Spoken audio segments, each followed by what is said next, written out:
Imagine the power goes out tonight. Not for an hour. Not until morning. A week. A full week. The refrigerator is packed. The freezer is full. There is hamburger in the freezer, chicken in the freezer, bacon, sausage, maybe a roast you bought because it was finally on sale. And now all of it is sitting there while the temperature slowly starts to rise. Most people know what happens next. You start opening the freezer every 15 minutes. You start checking your phone. You start searching the internet. How long will it last? What can I save? What has to be thrown away? How much money is about to end up in the trash? My grandfather never worried about that. Not because he had a generator, not because he had solar panels, not because he had some secret machine hidden behind the barn. He never worried because he never trusted a machine with all of his food in the first place. That sounds strange to modern ears. Most of us think refrigeration is food preservation. My grandfather saw refrigeration as convenience, useful, helpful, convenient, but not preservation. Preservation started long before the refrigerator entered the story. That is the first thing most people misunderstand about the Amish. They do not preserve meat with one method. They preserve meat with layers. One method supports another. One system backs up another. And because of that, a power outage is an inconvenience, not a disaster. I remember walking into my grandfather's smokehouse as a boy. The smell hit you before you even opened the door. Wood smoke, salt, years of work built into the walls themselves, hams hanging overhead, sausages drying slowly, everything moving at a pace modern people would probably consider illegal. Nothing rushed, nothing automated, nothing plugged into a wall. To me it felt ancient. To him it was simply practical. He used to say, a freezer keeps food cold. Preservation starts before that. I didn't understand what he meant. Now I do, because meat has always had four enemies: moisture, warmth, air, time. Those four things spoil food. Every preservation method ever invented is simply an attempt to control one or more of those enemies. The Amish didn't invent those principles. They just never forgot them. The first layer was usually salt, and salt is far more interesting than most people realize. Today people think of salt as seasoning. My grandfather thought of it as insurance, because moisture is the real enemy. Bacteria need moisture. Spoilage needs moisture. Decay loves moisture. Salt pulls moisture out. That simple fact has protected food for thousands of years. Long before electricity, long before refrigeration, long before freezers, people knew something simple. Dry meat lasts longer than wet meat. That knowledge built civilizations. My grandfather would salt meat with the kind of patience most people reserve for expensive hobbies. Every surface covered, every corner treated, no shortcuts. Then came the waiting, and that is where modern people begin to struggle. We love convenience. We love speed. We love instant results. Preservation loves patience. The salt needed time to work. The moisture needed time to leave. The process needed time to leave. The process needed time to happen. Patience was part of the method, not a side effect, a requirement. That lesson appears everywhere in old Amish life. The best results usually arrive slowly. After the salt came the smoke. Now most people think smoking meat is about flavor, and the flavor is wonderful, but flavor was never the original purpose. The purpose was preservation. Smoke helps dry the surface. Smoke helps create an environment where spoilage struggles. Smoke helps extend storage. The flavor is simply a reward for doing the work. I remember asking my grandfather why he preferred hickory. That was one of his favorite answers. Why this? Because it works. Why that? Because it works. He had very little interest in trends. He was interested in results. The smokehouse itself was simple. No screens, no computers, no temperature app, no notifications on a smartphone. Just experience, knowledge, observation, and a lifetime of repetition. People often underestimate what repetition can teach. My grandfather had watched thousands of pieces of meat move through that building. He could tell things from smell, from color, from touch. Skills built slowly. Skills that disappear when machines do everything for you. The interesting thing is that smoke was still not the final answer. It was only another layer. Salt, then smoke, then storage. That is where the cellar entered the story. A good cellar was worth its weight in gold. Cool, dark, stable, predictable. Those qualities matter more than most people realize. Food hates rapid change. Food loves stability. A cellar provides stability. That is why families trusted them. The temperature moved slowly, the humidity stayed reasonable, the environment remained predictable, and predictability is a powerful form of preservation. My grandfather trusted his cellar more than many people trust their refrigerators, because the cellar never depended on the power company. The cellar didn't care about storms. The cellar didn't care about outages. The cellar simply did what it had always done.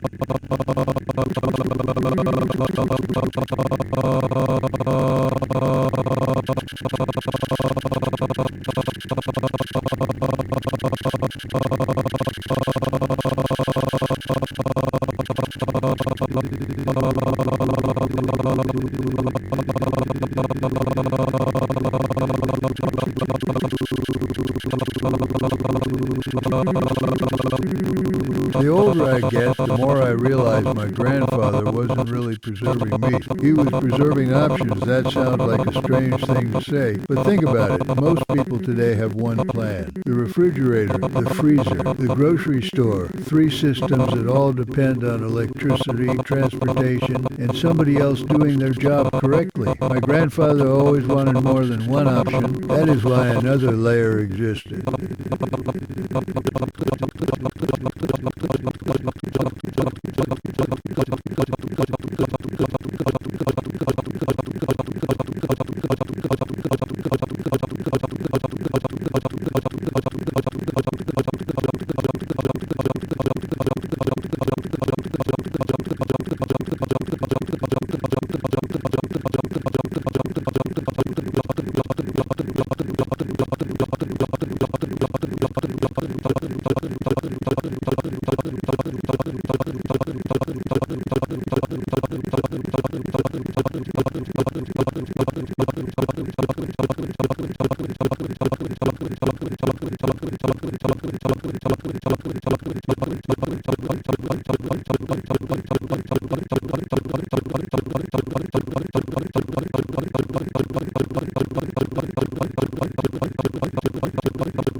If your freezer stopped tonight, what would happen? How much food would you lose? How much money would disappear? How many backups do you actually have? That is the question my grandfather would ask. And the answer tells you far more than you might think. Because in the end, the real story isn't about meat. It's about resilience. The meat simply taught the lesson, and it is a lesson worth remembering.